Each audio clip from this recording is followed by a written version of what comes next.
There's been a lot of discourse recently about the difficulty of the DLC being too high, and I think a good portion of that is because of people not using Scadutree fragments properly. And this made me think about them, and I've come to the conclusion that while they had a ton of potential, they are worse than every single base game progression system. But to get why I say that, I think we should break down the Scadutree fragments, starting with the reason for existing in the first place. And for that, we have to go back to the old FromSoft DLCs. And the big issue that exists in nearly all of them is that a decent amount of players end up having extremely overleveled characters by the time the DLC comes out, and with them having really high health and damage, they easily demolish the DLC, making them not be able to properly experience the bosses and overall just not have much fun. And FromSoft eventually realized this issue and decided to finally fix it in Shadow of the Erdtree, and their method for fixing it is to use a separate leveling system. This system was both meant to fix the overleveling issue and add the same sense of progression that players had in the base game in the DLC, which the older DLCs didn't really do at all. And when asked about this mechanic, they said it would be similar to Sekiro's memory fragments, which make you stronger after killing each boss. And now, after the DLC has come out, we now know the system as the Scadutree blessings. Scadutree blessings are essentially your rune level or weapon upgrades for the DLC, being mostly gained by exploring and progressing. But to make sure players understood their importance and actually explored to get them, FromSoft did the exact same thing they did in the base game, which was to make players go towards a boss that most players wouldn't be able to beat, which was Market, get absolutely demolished by him, and get the fact that exploration is key bashed into their skull. In the DLC, instead of Margit, it's the Dancing Lion doing the bashing, making really sure that you understand that you actually need to explore and get blessings to properly progress. And while some players understood that and did what they were supposed to, the ones that didn't did the very obvious thing. Go on social media and cry about difficulty, and oh, there was a lot of crying, alright. This crying prompted Bandai Namco to make this tweet, practically begging players to just use the damn blessings. And with more time passing, players actually understood the importance and used it properly now.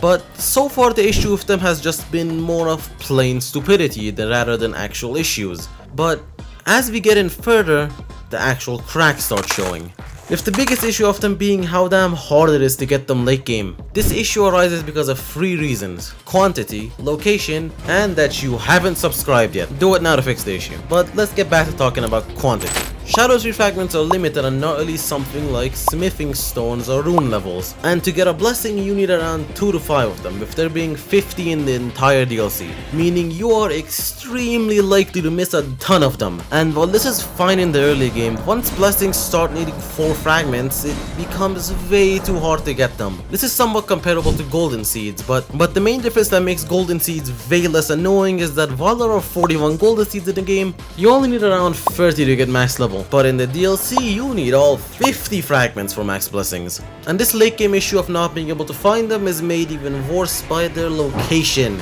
Fragment locations make absolutely 0 sense.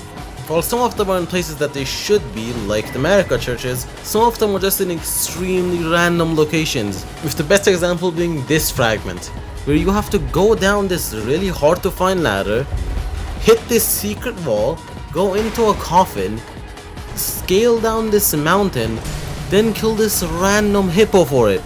Why the hell does a hippo have a Scadutree fragment?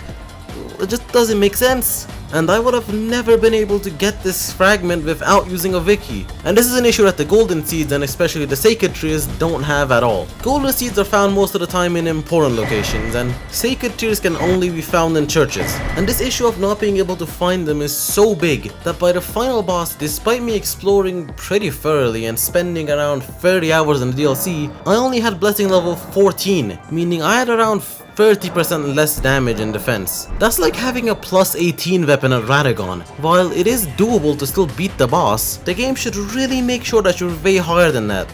And FromSoft eventually realized this issue and gave out a patch that changed how the blessings work, making them more front-loaded, giving more stats up until level 12. Then past that, they barely give anything. It brings its own issue of blessing levels not really feeling impactful past the 12th one. And although this is a much smaller issue, it's still an issue. And the patch is more of a band-aid than a complete fix, since it's a bit too late for that. And I think FromSoft really missed a lot of potential in these. since the DLC having its own progression system is actually a really good idea, but they kinda fumbled it despite having two really easy ways to make them way better. The first one is to make them like Sekiro's, giving you stats after killing each remembrance boss, and while this is good, the main issue with it is that it doesn't really reward exploration as much as an open world game should. But the actual proper way of fixing this mechanic can be found right back in the base game, with Sacred Tears. Sacred Tears are very similar to the fragments, although they are much better, since they fix the location and quantity issue by making each Sacred Tear respond to a flask level, meaning you only need 12 to max them out, and the location issue is fixed by having the Sacred Tears always be in churches, which you can even see on the map, making missing them be nearly impossible, and I think the blessings would have been much better if they just followed this formula. Oh, and I guess one mini fix would be to make them more like golden seeds and have more fragments on the map than it is actually needed to max them out. But I like the Sacred Tier idea more. But now let's move on to my final verdict about them. I think that the blessings really missed their potential by just making dumb mistakes, and I would give them a rating of around 4 out of 10. However, the patch did make them a bit better, making me bump it up to around a 5. But what makes it worse is how much potential the Scadutree fragments had. Since the other DLCs don't really have a progression system, meaning your best bet is to just rush the bosses, since there's no point to actually exploring the areas. And I hope in whatever next DLC FromSoft makes, they keep the idea of the DLC having its own progression system, but just do a bit better job of executing it. But I still think the DLC is better with the Scadutree fragments than it is without them. But in my opinion, they could have been so much better. But how would you guys rate the blessings, and how would you make them better? Leave your thoughts in the comments below, and like and subscribe for more like this.